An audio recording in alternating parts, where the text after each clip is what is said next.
मौसम हो चुनाव का, मुद्दा हो देश का या दुश्मन पर प्रहार का, हर खबर की होगी मुकम्मल पड़ताल। मांगेंगे सबसे जवाब, उठाएंगे हर सवाल।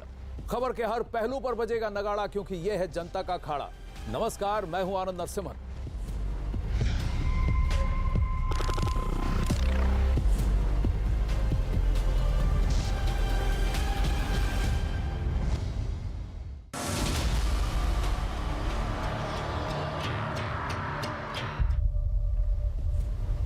अखाड़ा की शुरुआत कांग्रेस नेता राहुल गांधी के ट्वीट पर मचे घमासान से। राहुल गांधी ने एक ट्वीट किया जिसमें उन्होंने केंद्र के नरेंद्र मोदी सरकार पर निशाना साधा और इसके लिए उन्होंने लिंचिंग शब्द का सहारा लिया।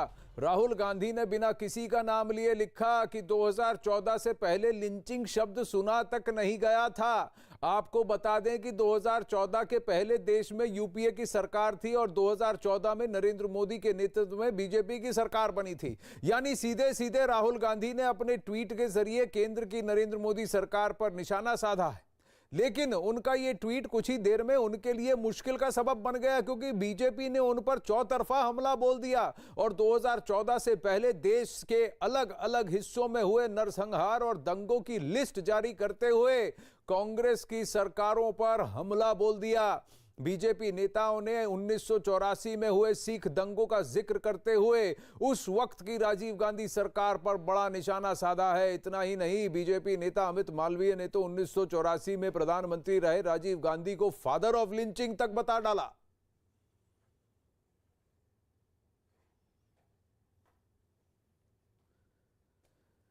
तो एक तरफ राहुल गांधी का ट्वीट और दूसरी तरफ अमित मालवीय का ट्वीट, अमित मालवीय का सीधा निशाना साधना, और वो भी राहुल गांधी पर, जहां उन्होंने कहा कि ये तो फादर ऑफ लिंचिंग है। अमित मालवीय ने यह भी गिनाया, meet Rajiv Gandhi father of mob lynching. उन्होंने कहा, देखिए, सिख दंगों को और सिख नरसंहार को उन्होंने जस्टिफाई करते हुए कहा था खून का बदला खून से लेंगे।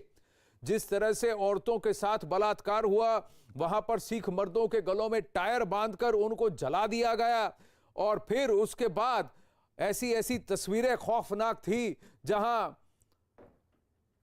सड़क के कुत्ते जो है उनके जले हुए मांस पर आहार कर रहे थे। फिर उन्होंने अमित मालवीय ने एक और ट्वीट गिनाई, जहां अहमदाबाद 1969, जलगांव 1970, मुरादाबाद 1980, नेल्लाई 1983, भिवंडी 1984, दिल्ली 1984, अहमदाबाद 1985, भागलपुर 1989, हैदराबाद 1990, कानपुर 1992, मुंबई 1993। कहा कि ये तो बस छोटी सी लिस्ट है जहां पर 100 से ज्यादा लोग मर चुके हैं।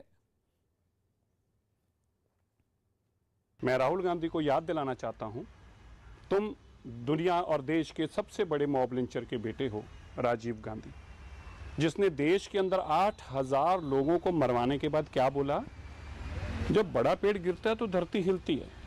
8000 लोगों का मरना बस इतना ही सा था। ठीक कहा तुमने, मॉब लिंचिंग तुमने नहीं सुना होगा नाम, क्योंकि तुम्हें मॉब लिंचिंग का नाम तब समझ में आया जब तुम्हारे साथी सज्जन कुमार, जगदीश टाइटर जैसे लोग जेलों में जाने शुरू हुए, सजा मौत और सजाए उम्र कैद होनी शुरू हुई देश के प्रधानमंत्री श्री नरेंद्र मोदी जी के आने के बाद। ठीक सुना है तुमने, मॉब लिंचिंग का नाम तभी से सुना होगा। क्या कहें, अब ऐसी जो बेतुकी बात हो, और इनसे अपेक्षा ऐसी नहीं करनी चाहिए। नेशनल लीडर हैं कि ऐसी बेतुकी बात करें। लिंचिंग ज़माने से होता आ रहा है देश के कोने कोने में, दुनिया में। तो इस तरीके से आक्षेप करना बिना मतलब का, ये मुझे अच्छा नहीं लगता। I don't think it's worth it, शोभा नहीं देता।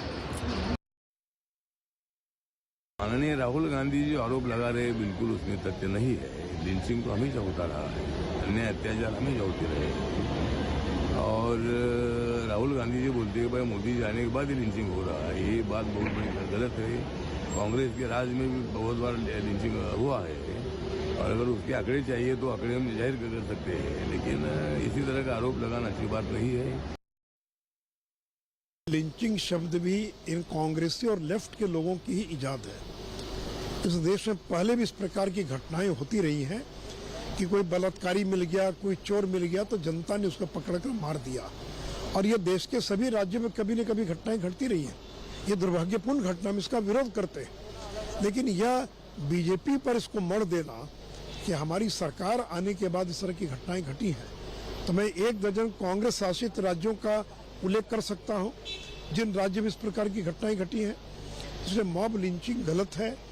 आरएसएस ने भी इसका विरोध किया है, बीजेपी कभी इसका समर्थन नहीं कर सकती है।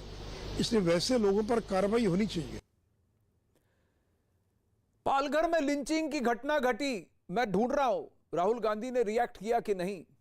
बेअदबी के 2 किस्से हुए पिछले 48 घंटों में, और उनमें से जिन्होंने बेअदबी की उनको पकड़कर लिंच कर दिया गया। क्या राहुल गांधी ने ट्वीट किया या उन्होंने कोई प्रतिक्रिया जताई? नहीं। महाराष्ट्र में सरकार कौन सत्ता पर है? सत्तारूढ़ है, कांग्रेस पार्टी है, शिवसेना और एनसीपी के साथ। और पंजाब में सरकार किसकी है? कांग्रेस पार्टी की। क्या कोई बात कही गई? तो ये लिंचिंग किसने करवाई? क्योंकि ये लिंचिंग क्या लिंचिंग नहीं? ये बहुत बड़ा सवाल है। मनोज कुमार यादव बीजेपी के हमारे साथ हैं, लेकिन फिलहाल इन तस्वीरों पर जाएंगे जहां प्रधानमंत्री नरेंद्र मोदी इस वक्त प्रयागराज में है। नारी शक्ति का सम्मान, 2 लाख से ज्यादा महिलाएं होंगी, लेकिन अभी बच्चों से मिल रहे हैं।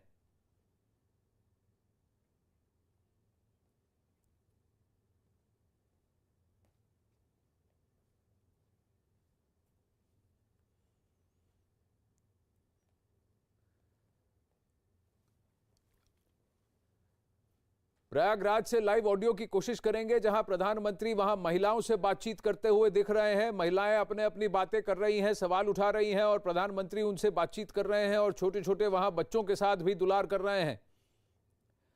आज प्रयागराज में कुछ अधिकतम समय बिताएंगे और बीजेपी की तरफ से और प्रधानमंत्री की तरफ से भी ये ट्वीट था कि यह बहुत ही खास कार्यक्रम है जिसमें मैं भाग लेने जा रहा हूं।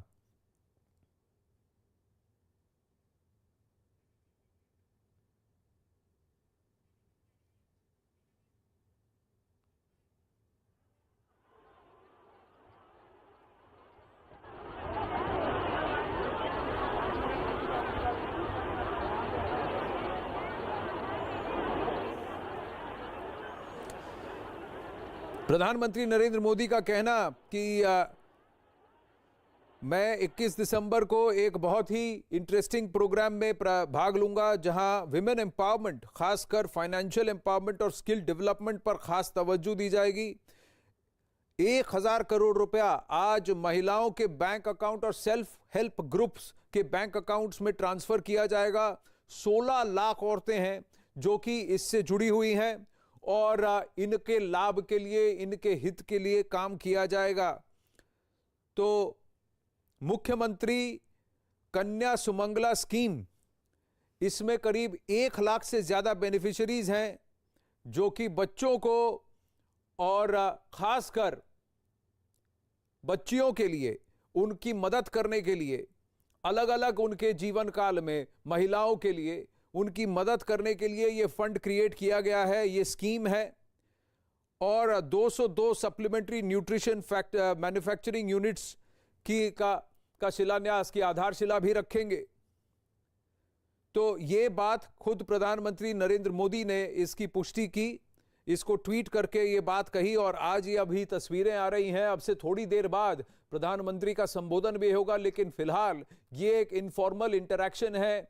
कुछ महिला ग्रुप्स के जो वहां पर नेतृत्व करते हैं, जो लीड कर रही हैं, उनको वहां अवसर मिला है प्रधानमंत्री जी से सीधे 2 टूक बात करने का और प्रधानमंत्री उनकी बातें सुनते हुए दिख रहे हैं इन तस्वीरों में। इस फीड से ऑडियो की कोशिश करेंगे, सुनने की कोशिश करेंगे कि महिलाएं किस मुद्दे पर बात कर रही हैं और प्रधानमंत्री क्या सुझाव दे रहे हैं।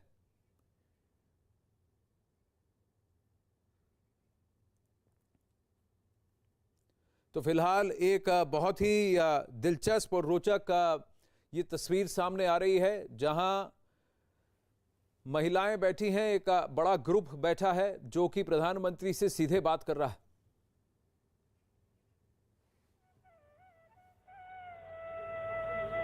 हास परिहास के पल भी अंतरंग वार्ता,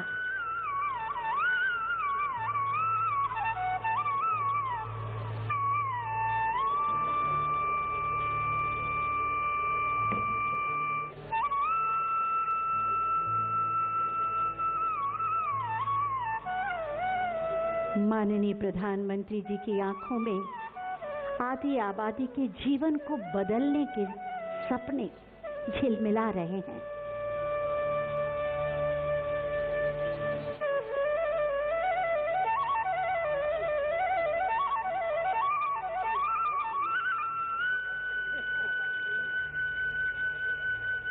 बढ़ता हुआ आत्मविश्वास